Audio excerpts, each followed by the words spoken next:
What's going on, everyone? Thanks for tuning in. My name is Vince. Welcome to my channel. Let's get started.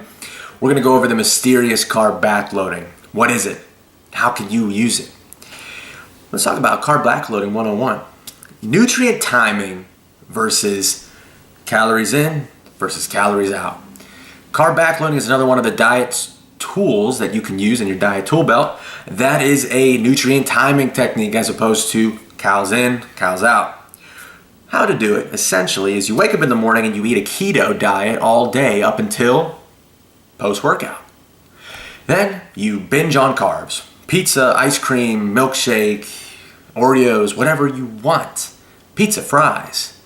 And then you eat again right before bed. Pizza, fries, lasagna, Oreos, milkshake, whatever it is. Sounds great, doesn't it? So the optimization of carb backloading is based on training time, and especially nights. If you train at night, the carb backloading is going to work best for you in theory. That's the way that the author of the book, Kiefer, I forget his first name, but Dr. Kiefer said.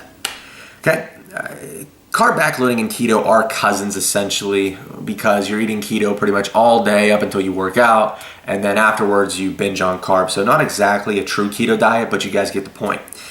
The macros that you eat during your diet are based on the results of your prep phase, the preparation phase, anywhere between 7 to 14 days. You eat nothing but protein and fat. You take all the carbohydrates out of your diet, and the amount of weight that you lose is factored in and calculated into how many carbs you should eat per day on training days. This is good for lifters, carb backloading. You're looking to get lean while building muscle and eating pizza. You know, this is the diet that everyone dreams of. So let's talk about what it can do for you if you lift or you don't lift. There's two ways to carb backload. The first one is strength accumulation. Pretty much the diet of this diet. Cutting. Maintaining your muscle, maintaining your strength, and losing body fat. Again, these are things that everyone wants. Who doesn't want to do that? And then there's density bulking, which is pretty much the lean bulk. Keeping body fat the same, but increasing muscle and strength. Again, if you have ever lean bulked or ever thought about lean bulking, this is the exact goal you want out of this diet. Let's talk about the non-lifter and carb backloading. I do not recommend anyone who does not lift to do carb backloading. Now, that's my recommendation. You can do whatever the heck you want to do. But not good in most cases. Non-lifters do not need to spike their insulin high for no reason. You aren't going to the gym, you might be doing cardio, you don't need to spike your insulin for cardio. So eating clean and whole food sources are good in my opinion. You should stick to that or pick any other of the diet tools in this diet tool belt series that I'm doing, and it's going to work, in my opinion, better. I do recommend a balanced diet, and if you want to implement this style, the carb backloading style, if I were you, I would carb fast as long as possible. So pretty much the same thing. You're going to have a lower amount of carbohydrates in your diet because you calculated your maintenance calories and maintenance macros in a previous video of mine. You watched that already. And you're going to be able to find those, and I say carb fast as long as possible because that's going to be the same sort of diet as carb backloading. Once you break your fast of carbs, make sure that you're not spending too many times throughout the rest of the day eating carbohydrates. So my recommendation is having 1 to 2 meals of your carbohydrates, and then after that, you're done for the rest of the night. That's my recommendation. Again, do whatever the heck you want.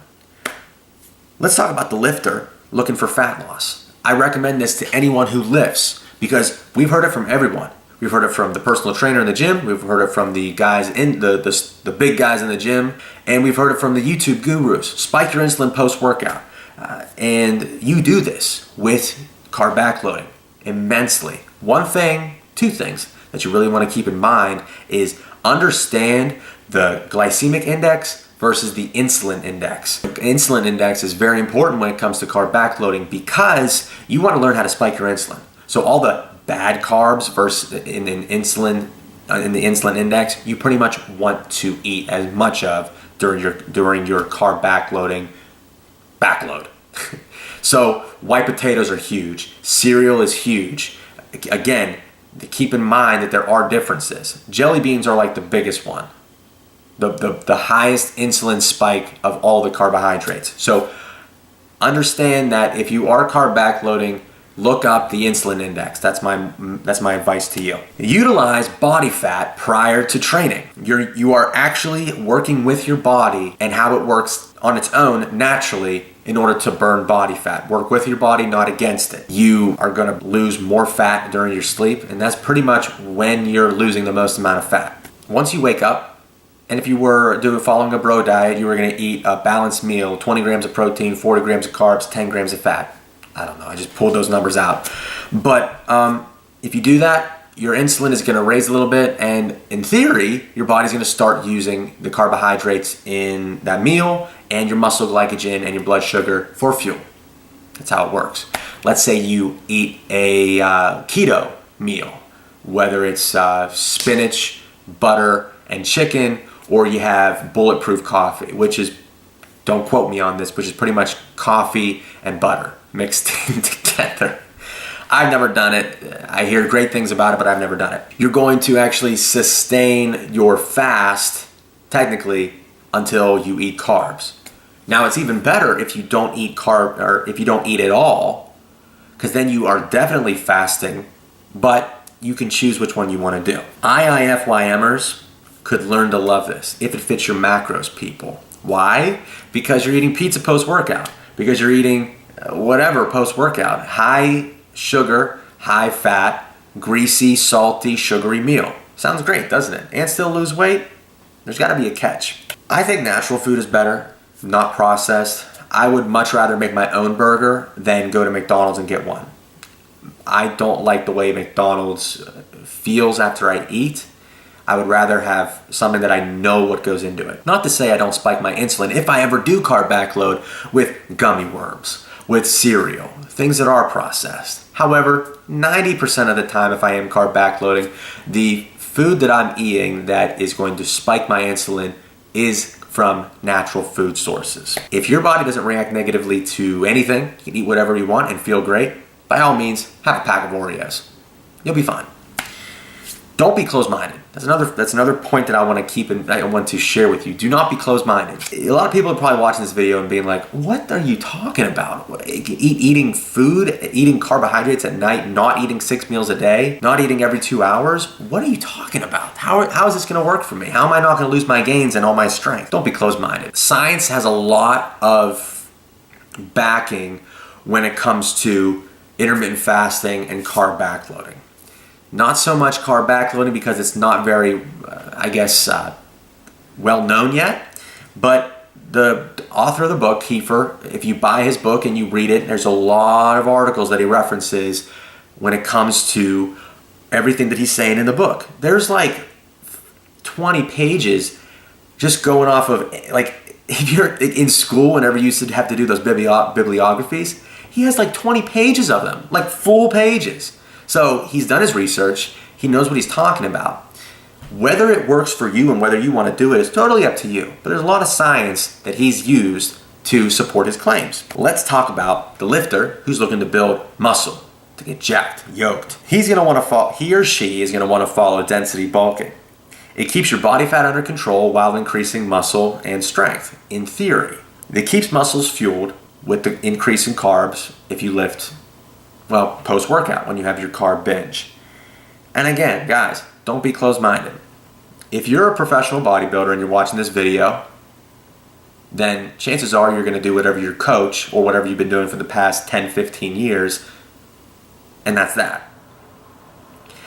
If you're someone who loves to lift, like me, and wants to try something different, like me, and who wants to have the best results, like me, put on as much muscle, like me, I'm all of those things, guys. That's what I want to do, and that's why I have this YouTube channel. Try. If something doesn't work, you're going to find out real quick that it doesn't work. If something works, you're going to find out fairly quickly that it works. And then you can use those things in conjunction with other things. Just like whenever I intermittent fast, I did carb backloading too. So I combined two things and it worked for me crazy well. It worked so good for me. My other suggestion for the bodybuilder, the advanced lifter for muscle gain, eat food that agrees with you. By now, you're going to know what foods make you feel good and what foods make you feel like a pile of dog crap. Cut down on digestive issues and inflammation and bloating. It makes sense to do that. We're done. That's the end of the video. The next video I'm going to be making for the Diet Tool Belt series is going to be on the bro diet, so stay tuned for that. 6 meals a day. Does it work? Does it not work? Eating every 2 hours? How do we feel about that, guys? Click subscribe and give me a thumbs up if you like this video and want to hear more about carb backloading. Go ahead and put any questions you might have in the comments section and make sure that you stay tuned for other updates. Thanks for watching, guys. I appreciate it. See you soon.